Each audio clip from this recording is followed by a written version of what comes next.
এই প্রশ্নটা খুব সঙ্গত।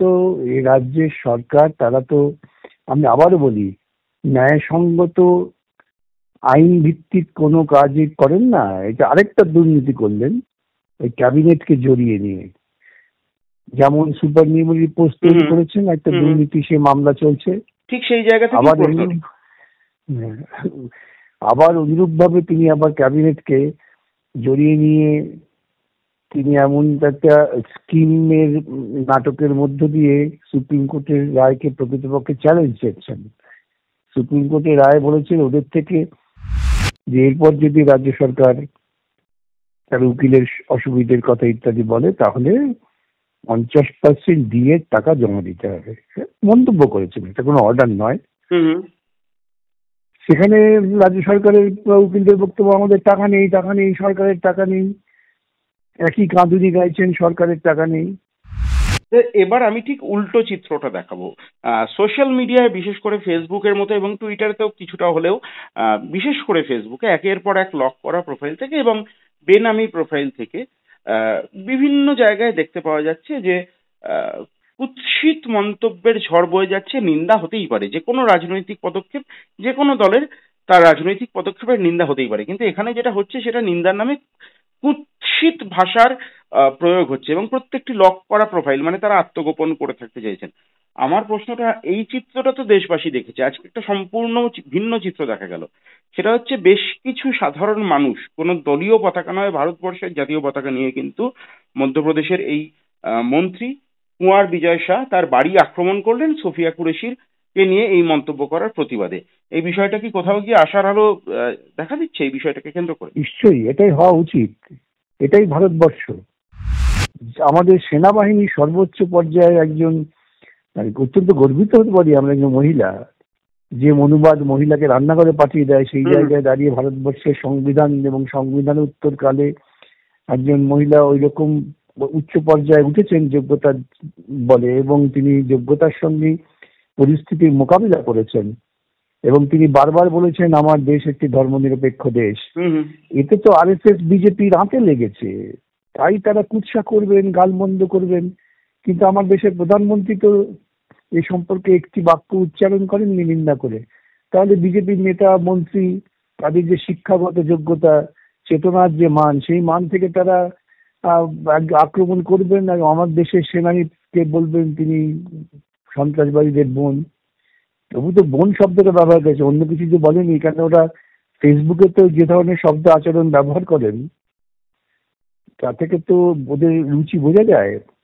এবং আমি খুব খুশি যে হাইকোর্ট তারা শুধুমাত্র কগনিজেন্স নিয়ে এফআইআর করতে বলেছে। শুধু এফআইআর করলে নয়, মন্ত্রীকে অবিলম্বে ধরে কারাগারে ছেড়ে দেওয়া উচিত।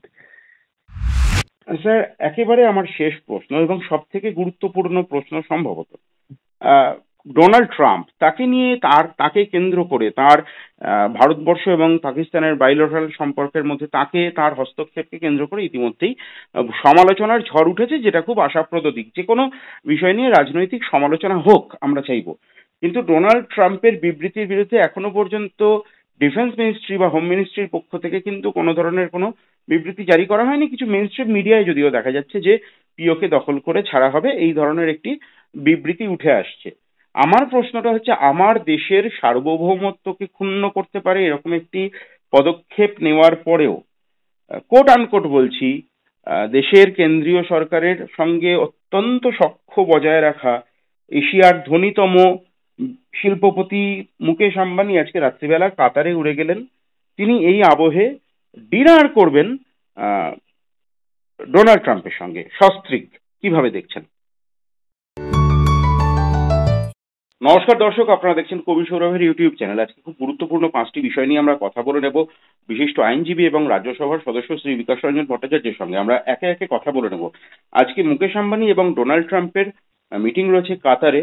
এছাড়াও বিজেপি নেতা এবং মধ্যপ্রদেশের আদিবাসী উন্নয়ন মন্ত্রী ইন্দোরের একটি সভা থেকে কুঁয়ার বিজয় শাহ তিনি সোফিয়া কুরেশিকে নিয়ে একটি অত্যন্ত আপত্তিজনক মন্তব্য করেছেন এবং সেই মন্তব্যের ওপর ভিত্তি করে মধ্যপ্রদেশ হাইকোর্ট একটি সুমোটো কগনিজেন্স নিয়েছে।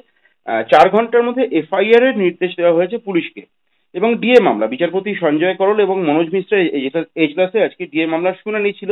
কি হলো তার পরিণতি এবং ক্যাবিনেট মিটিং এ মুখ্যমন্ত্রী মমতা বন্দ্যোপাধ্যায় তিনি কিন্তু আজকে একদম ঘোষণা করেছেন যে ক্যাবিনেটের অনুমতিক্রমে ওয়েস্ট বেঙ্গল লেবার ডিপার্টমেন্টের আন্ডারে West Bengal livelihood and social security insurance স্কিমের আন্ডারে গ্রুপ সি এবং গ্রুপ ডি কর্মচারীদের মাস গেলে 25,000 এবং 20,000 টাকা যথাক্রমে তারা ভাতা দেবেন। এই বিষয়গুলি নিয়ে আমরা কথা বলে নেব শ্রী বিকাশ রঞ্জন ভট্টাচার্যের সঙ্গে। স্যার, প্রথম প্রশ্ন আপনাকে, আজকে সব থেকে গুরুত্বপূর্ণ যে বিষয়টি সেটা হচ্ছে ডিএ মামলা। ডিএ মামলা তো আবার স্থগিত হয়ে গেল শুনানি, আগামী পরশুদিন সম্ভবত শুনানি হবে। একটু যদি বিষয়টা বিস্তারিত বলেন স্যার। আজকে ডিএ মামলা শুনানির জন্য নির্দিষ্ট ছিল ওই বিচারপতির কাছে 2টোর সময়, কিন্তু 2টোর আগেই মামলাটা বিচারপতিরা ডেকে দেন এবং তখন সরকারের উকিলের পক্ষ থেকে তাদের সিনিয়র নেই বলে তারা সময় চান এবং সে কারণে মামলাটা অ্যাডজনমেন্ট হওয়ার মতো পরিস্থিতি। আমরা আপত্তি করি এবং তখন বিচারপতিরা বলেছেন শুক্রবার দিন তারা শুনবেন এবং প্রসঙ্গত মন্তব্য করেছেন যেহেতু আমরা বারবার আপত্তি করছি, এতবার মামলা শুনানির দিন পিছিয়ে গেছে, যে এরপর যদি রাজ্য সরকার তার উকিলের অসুবিধের কথা ইত্যাদি বলে তাহলে 50% দিয়ে টাকা জমা দিতে হবে, মন্তব্য করেছেন। এটা কোনো অর্ডার নয়। সেখানে রাজ্য সরকারের উকিলদের বক্তব্য আমাদের টাকা নেই, টাকা নেই, সরকারের টাকা নেই। একই কাঁদুনি গাইছেন সরকারের টাকা নেই, অথচ এদিকে সরকার বিভিন্ন অন্যায়ভাবে বিভিন্ন খাতে টাকা ব্যয় করছেন, অপচয় করছেন, জনগণের করের টাকা নিয়ে ছিনিমিনি খেলছেন দুর্নীতিকে বাঁচাবার জন্য, বিজ্ঞাপন করে, পুজোয় টাকা দিয়ে, মন্দির তৈরি করে, সেখানে যা সাংবিধানিক কাজ নয় সেই কাজগুলোর জন্য টাকা খরচা করছেন, অথচ যাদের সরকারি কর্মচারীদের ন্যায্য পাওনা, এটা তো আর বামপন্থীদের বা বিকাশ রঞ্জন ভট্টাচার্যের নিজের জন্য পাওনা নয়, এটা সরকারি কর্মচারীদের ন্যায্য পাওনা। সেক্ষেত্রে তাদের একমাত্র কাঁদুনি হচ্ছে টাকা নেই, হয় নাকি? যাই হোক, এসব কথা বলছেন, ওটা দেখা যাবে আদালত কি বলে। স্যার, ক্যাবিনেট মিটিং করে আজকে মুখ্যমন্ত্রী নিজে প্রেস কনফারেন্স করে বলেছেন ক্যাবিনেট মিটিং করে ক্যাবিনেটের অনুমতিক্রমে মোর অ্যান্ড মোর কর্মসৃষ্টি হবে কোট আনকোট, এবং সেখানে ওয়েস্ট বেঙ্গল লেবার ডিপার্টমেন্ট এর আন্ডারে West Bengal livelihood and social security scheme interim scheme, তার মানে তো এটা পাবলিক মানি থেকে ভাতা দেওয়া হবে। এটা কি আদালতের অনুমতি সাপেক্ষ নাকি আদালতের অনুমতিকে ভায়োলেট করা হচ্ছে? এটা এই প্রশ্নটা খুব সঙ্গত। এই রাজ্যের সরকার তারা তো, আমি আবারও বলি, ন্যায়সঙ্গত আইন ভিত্তিক কোনো কাজই করেন না। এটা আরেকটা দুর্নীতি করলেন ওই ক্যাবিনেটকে জড়িয়ে নিয়ে, যেমন সুপার নিউমারি পোস্ট তৈরি করেছেন, একটা দুর্নীতি, সে মামলা চলছে। ঠিক সেই জায়গা থেকে আবার অনুরূপ ভাবে তিনি আবার ক্যাবিনেটকে জড়িয়ে নিয়ে তিনি এমন একটা স্কিমের নাটকের মধ্য দিয়ে সুপ্রিম কোর্টের রায়কে প্রকৃতপক্ষে চ্যালেঞ্জ করছেন। সুপ্রিম কোর্টের রায় বলেছেন ওদের থেকে টাকা তোমাকে উদ্ধার করতে হবে বেআইনি নিয়োগের জন্য। বেআইনি না, দুর্নীতিমূলক নিয়োগ, যে দুর্নীতিটা মমতা নিজেই করেছেন। আসলে উনি দুর্নীতি করে এই লোকগুলোর চাকরি গেছে, এখন তারা তো বিক্ষুব্ধ, তাদের বাঁচাবার জন্য আবার তিনি জনগণের টাকাতে এই দুর্নীতির প্রশ্রয় দিচ্ছেন। এটা অত্যন্ত অনৈতিক, সংবিধান বিরোধী এবং বিচার ব্যবস্থার প্রতি সম্পূর্ণ উপেক্ষা করা, বিচার রায়কে, সুপ্রিম কোর্টের রায়কে উপেক্ষা করে, এটা একটা প্রবণতা। এই প্রবণতা স্বৈরতান্ত্রিক প্রবণতা। এটা সবচেয়ে গুরুত্বপূর্ণ আমি ভাবি, যখন তারা প্রশ্ন করলেন যে জনগণের কষ্টের করের টাকা, সেটা একটা দুর্নীতিমূলক প্রক্রিয়াকে বাঁচাবার জন্য খরচা হচ্ছে। নাগরিকরা তারা কি ভাবছেন? তাদের করের টাকা দিয়ে তারা কি করের টাকা দিয়েছিলেন যে দুর্নীতি করবেন এবং দুর্নীতিকে বাঁচাবার চেষ্টা করবেন? তারা সামগ্রিকভাবে বিক্ষুব্ধ কেন হবেন না? সরকারি কর্মচারীদের ন্যায্য পাওনা দিয়ে সেক্ষেত্রে কাঁদুনি গাইছেন টাকা নেই, অথচ এই ধরনের সমস্ত অপচয় করছেন। একটা পুরোপুরি দুর্নীতিগ্রস্ত সরকার চলছে, নীতি নৈতিকতাহীন সরকার। পশ্চিমবঙ্গের মানুষ যখন বুঝবেন তখন দেখা যাবে। স্যার, আরেকটি বিষয় আপনার গুরুত্বপূর্ণ মতামত নিতে চাইব। সোফিয়া কুরেশি, কর্নেল সোফিয়া কুরেশি আমাদের প্রত্যেকের শ্রদ্ধার পাত্রী তিনি। তাকে নিয়ে তাকে অভিনন্দন সূচক কোনো বিশেষণই যথেষ্ট নয়। সোফিয়া কুরেশিকে নিয়ে আজকে অত্যন্ত একটি আপত্তিজনক মন্তব্য করেছেন মধ্যপ্রদেশের আদিবাসী উন্নয়ন মন্ত্রী বিজেপি নেতা কুঁয়ার বিজয় শাহ। তিনি কি বলেছেন আপনি নিশ্চয়ই জানেন, দর্শকও জানেন, আমি আরেকবার বলছি। তিনি বলেছেন, যে জঙ্গিরা আমাদের মহিলাদের সিঁদুর কেড়ে নিয়ে তাদেরকে বিধবা করলো, সেই জঙ্গিদের বোনকে দিয়েই আমরা প্রতিশোধ নিলাম। মানে জঙ্গিদের বোন সোফিয়া কুরেশি হলেন জঙ্গিদের বোন।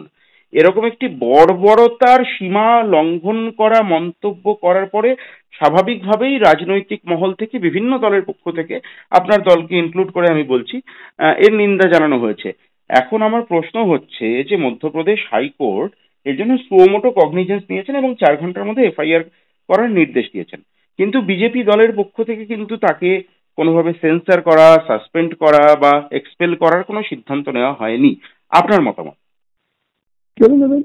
ভারতবর্ষের প্রধানমন্ত্রী তিনি বক্তৃতা করলেন, তিনি কি একবারে বলেছেন যে ভারতবর্ষের বিদেশ সচিব এবং তার পরিবারকে নিয়ে ট্রোল করা হচ্ছে, কুরেশিকে নিয়ে ট্রোল করা হচ্ছে, এই সম্পর্কে ভারতবর্ষের প্রধানমন্ত্রী একটা শব্দ ব্যয় করেছেন? ভারতবর্ষের প্রধানমন্ত্রী, বিজেপি, আরএসএস, এরা যেমন একদিকে মমতা অত্যন্ত নিম্নমানের দুর্নীতি রক্ষার জন্য জনগণের টাকা খরচা করছেন, ওরাও ঠিক এটা রাজনৈতিক দুর্নীতি, তাকে প্রতিপালন করবার জন্য সমস্ত প্রশাসনকে ব্যবহার করছেন। আজকে ভাবুন, আমরা কথায় কথায় সৈন্যবাহিনীর জন্য একেবারে প্রাণ দিয়ে দিই, যখন ডিমনিটাইজ করলেন তখন সাধারণ গরিব মানুষ তার টাকা বাঁচাবার জন্য ব্যাংকের লাইন দিয়ে মারা গেছেন, তখন তারা চিৎকার করছিলেন এই তথাকথিত দেশপ্রেমিক বিজেপি আরএসএস যে আমাদের সেনাবাহিনী সীমান্তে ঠান্ডার মধ্যে দাঁড়িয়ে যুদ্ধ করতে পারে, আর তোমরা এখানে একটু ব্যাংকের টাকা তুলতে গিয়ে মরে যাচ্ছে বলে হয়েছে করছো। আপনারা মনে থাকতে পারে সেই সময় তারা আজকে আমাদের সেনাবাহিনীর সর্বোচ্চ পর্যায়ে একজন অত্যন্ত গর্বিত হতে পারি আমরা, একজন মহিলা যে মনুবাদ মহিলাকে রান্নাঘরে পাঠিয়ে দেয়, সেই জায়গায় দাঁড়িয়ে ভারতবর্ষের সংবিধান এবং সংবিধান উত্তরকালে একজন মহিলা ওই রকম উচ্চ পর্যায়ে উঠেছেন যোগ্যতার বলে, এবং তিনি যোগ্যতার সঙ্গে পরিস্থিতির মোকাবিলা করেছেন, এবং তিনি বারবার বলেছেন আমার দেশ একটি ধর্মনিরপেক্ষ দেশ। এতে তো আরএসএস বিজেপির হাতে লেগেছে, তাই তারা কুৎসা করবেন, গালমন্দ করবেন, কিন্তু আমার দেশের প্রধানমন্ত্রী তো এ সম্পর্কে একটি বাক্য উচ্চারণ করেননি নিন্দা করে। তাহলে বিজেপির নেতা মন্ত্রী তাদের যে শিক্ষাগত যোগ্যতা, চেতনার যে মান, সেই মান থেকে তারা আক্রমণ করবেন আর আমার দেশের সেনানীকে বলবেন তিনি সন্ত্রাসবাদীদের বোন। তবু তো বোন শব্দটা ব্যবহার করেছে, অন্য কিছু যে বলেনি, কারণ ওরা ফেসবুকে তো যে ধরনের শব্দ আচরণ ব্যবহার করেন তা থেকে তো ওদের রুচি বোঝা যায়। এবং আমি খুব খুশি যে হাইকোর্ট তারা সুমোটো কগনিজেন্স নিয়ে এফআইআর করতে বলেছে। শুধু এফআইআর করলে নয়, মন্ত্রীকে অবিলম্বে ধরে কারাগারে ছেড়ে দেওয়া উচিত। তিনি খুব পরিকল্পিতভাবে দেশের মানুষের মধ্যে বিদ্বেষ তৈরি করছেন সংবিধান বিরোধী দৃষ্টিকোণ থেকে। এদের বিরুদ্ধে কড়া ব্যবস্থা নিতেই হবে, তা না হলে ভারতবর্ষ টিকবে না। এবার আমি ঠিক উল্টো চিত্রটা দেখাবো।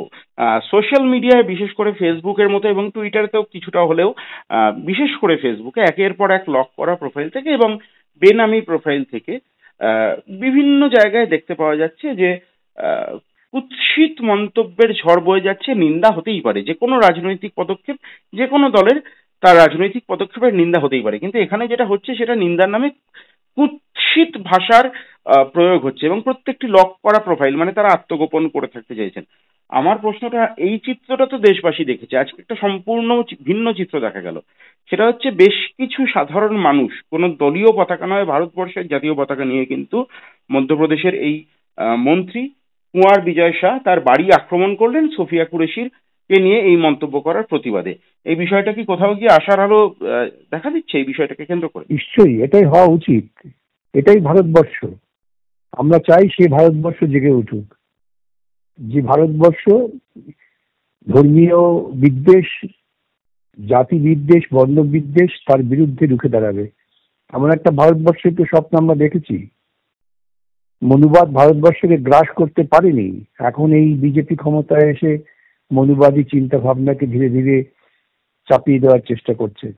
আমরা যারা বিক্ষোভ দেখিয়েছেন আজকের মন্ত্রীর বিরুদ্ধে এবং যারা আমাদের ধর্মীয় ঐক্যের উপর দাঁড়িয়ে ভারতবর্ষকে গড়তে চাইছেন, তাদের প্রত্যেককে আমি সালাম জানাই। এটা করতেই হবে। এবং এটা আমি আপনাকে বলি, বিজেপি আরএসএস এদের শিক্ষাগত যোগ্যতা যা মান তাতে তারা কুৎসিত ভাষায় প্রয়োগ করতে জানেন, তার বেশি জানেন না। আমি তো আমি তো কতবারই এরকম ভাবে আক্রান্ত হয়েছি কুৎসিত ভাষায়। বহুবার বহুবার।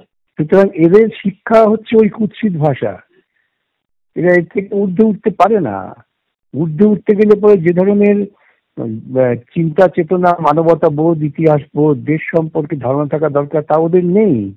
ওদের শিক্ষার পরিধি হচ্ছে হোয়াটসঅ্যাপ ইউনিভার্সিটি, এবং তার অভ্যর্থ পরিণতি কুৎসিত ভাষা, গালাগাল দেওয়া, খুন করে দেবো, তোর মা তোর বাবা, মানে আমরা আমি তো বলি আমি ছেলেবেলায় কালীঘাটে বড় হয়েছি, এটা নির্দিষ্ট এলাকার লোকজন এত খারাপ কথা বলতো না যে কথা বিজেপি RSS এর লোকেরা সোশ্যাল মিডিয়ায় বলছেন।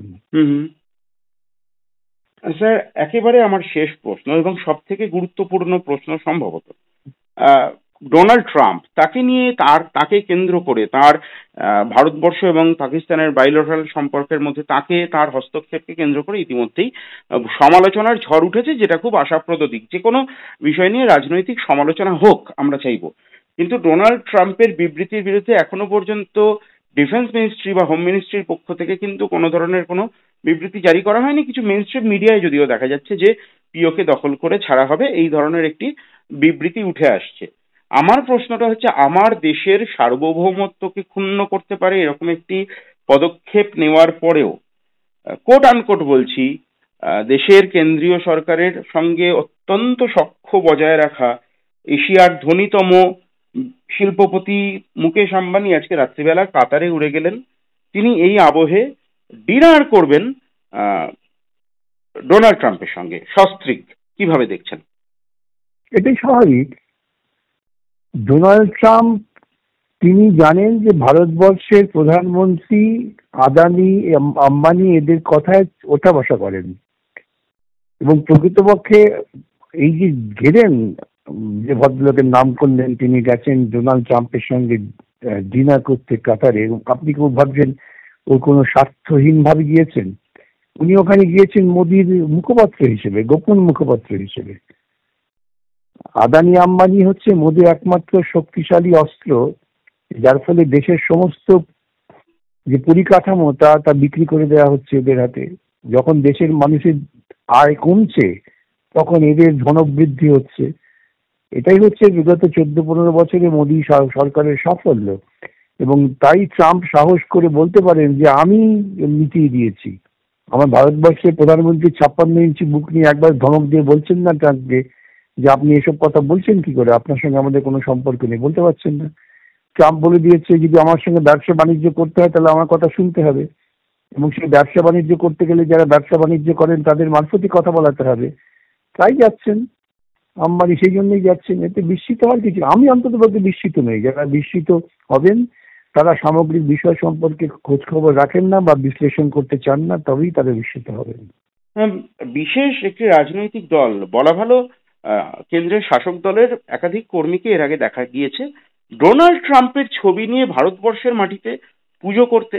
একই ঘটনা তাদের সমর্থকরা আমেরিকাতে ঘটিয়েছেন। এর আগে ইভাঙ্কা ট্রাম্প যখন গ্লোবাল বিজনেস সামিট হায়দ্রাবাদে এসেছিলেন, সেখানে উপস্থিত ছিলেন মুকেশ আম্বানি, এবং ডোনাল্ড ট্রাম্প জানুয়ারি মাসে দ্বিতীয়বার রাষ্ট্রপতি নির্বাচিত হওয়ার পর যে ক্লোজ ডোর পার্টি হয়েছিল, ডিনার পার্টি, সেখানে সারা পৃথিবীর মাত্র 100 জন মানুষের মধ্যে আমাদের দেশের ধনীতম এবং এশিয়ার ধনীতম ব্যক্তি মুকেশ আম্বানি উপস্থিত ছিলেন। সম্পর্কটা কোথায় যাচ্ছে? তাহলে কি ভারতবর্ষ আস্তে আস্তে সত্যি পদানত হচ্ছে আমেরিকার? হয়ে গেছে, আর বাকি কি? আপনি ভাবুন না, আমরা প্রতিবেশী দুটো দেশ, প্রকৃতপক্ষে তো ব্রিটিশ আমলে একই দেশ ছিল, আমাদের তো একে অপরের বন্ধু ছিলাম, সহযোগী ছিলাম। 47 সালে ব্রিটিশ সাম্রাজ্যবাদ বিরোধী লড়াইয়ের একটা দুঃখজনক পরিণতি হিসেবে দেশটা বিভাজিত হলো। আমাদের মধ্যে বিরোধের জন্য এতদিন পর্যন্ত আমরা কিন্তু আমাদের যে স্বকীয়তা বজায় রেখেছিলাম যে অন্য কাউকে নাক গলাতে দেবো না, এটা আমাদের ব্যাপার, আমরা বুঝে নেব। আজকে একটা সামান্য ঘটনাকে কেন্দ্র করে ডোনাল্ড ট্রাম্প বলে দিলেন যে এটা এখন দ্বিপাক্ষিক চুক্তি নয়, এটা আমরাই বসে মিটিয়ে দেবো, 1000 বছরের বিরোধ আমরা মিটিয়ে দেবো অন্য একটা জায়গায় বসে। চূড়ান্ত ব্যর্থতা। কিছু লোককে রাস্তায় নামিয়ে দিয়ে জয়গান চিৎকার করে এবং রাস্তায় নামলাম হাতে তেরঙ্গা ঝান্ডা দিয়ে, তাতে তো দেশপ্রেম প্রকাশিত হয় না। প্রকৃতপক্ষে ভারতবর্ষের যে আন্তর্জাতিক মর্যাদা ছিল তাকে ধুলায় লুটিয়ে দিয়ে এখন উনি চুপচাপ বসে পড়েছেন। উনি খালি ভাবছেন যে বিহারের নির্বাচনে উনি জিততে পারবেন কিনা, বিহারের নির্বাচনে জিতলে আবার লম্পজম্প শুরু করে দেবেন, আর তো কিছু না। স্যার, আপনি দিল্লিতে আছেন, আপনার আগামীকাল ওয়াকফ মামলার শুনানি রয়েছে, সেখানে আপনি উপস্থিত থাকবেন। আগামী পরশুদিন আবার ডিএ মামলার শুনানি। তারপরেও আপনার সময় একটু বেশি নিয়ে ফেলছি, তার জন্য আগাম দুঃখ প্রকাশ করে জিজ্ঞেস করছি স্যার, আবার কি আমরা পরাধীন হওয়ার দিকে এগোচ্ছি? কারণ আপনি যদি টাইম ফ্রেমটা একটু লক্ষ্য করেন স্যার, 1757 সালে কিন্তু ব্রিটিশ এদেশে এসেছিল প্রথমত বাণিজ্য করতে, প্রাথমিকভাবে বাণিজ্য করতে, তারপর তাই তো। ভেতর থেকে দেশকে ভাঙা। পুনরাবৃত্তি হতে যাচ্ছে কি? না, সমাজ এগিয়েছে, সময় এগিয়েছে, ভারতবর্ষের মানুষ অনেক সচেতন হয়েছেন। মিডিয়ায় কিছু মানুষকে আপনি লাফাতে দেখছেন, কিন্তু মিডিয়ার বাইরে দেখবেন হাজার লক্ষ মানুষ আছেন যারা ভারতবর্ষের ঐক্য বজায় রাখবার জন্য হাতে হাত দিয়ে লড়াই করছেন এই সমস্ত ধান্দাবাজদের বিরুদ্ধে। আগামী 20শে মে গোটা ভারতবর্ষে একটা ধর্মঘটের ডাক দেওয়া হয়েছে, ভারতবর্ষের শ্রমিক শ্রেণী ডাক দিয়েছেন, সেখানেও দেখবেন মানুষের চেতনার প্রতিফলন। প্রশাসনিক স্তরে অনেক জুলুম নামিয়ে আনলেও কিন্তু মানুষ ধর্মঘটের দিকে যাবে। সুতরাং আমরা এগিয়ে যাচ্ছি, যার ফলে এই বিজেপি RSS এর মতো আতঙ্কিত হচ্ছে। আমরা যে এগিয়ে যাচ্ছি তার প্রমাণ দেখবেন বিভিন্ন বিশ্ববিদ্যালয়ের ছাত্রদের যে ভূমিকা, অধ্যাপকদের যে ভূমিকা, দেখবেন একজন অধ্যাপককে ছাঁটাই করা হয়েছে বা সাসপেন্ড করা হয়েছে তিনি প্রশ্ন তুলেছেন বলে। হুম হুম। প্রশ্নের অধিকারকে কেড়ে নিচ্ছে যারা, যারা নিতে চায়, জানবেন তারা দুর্বল এবং তারা ভীত সন্ত্রস্ত, তাই প্রশ্নের অধিকার কেড়ে নেয়। অনেক ধন্যবাদ স্যার কথা বলার জন্য।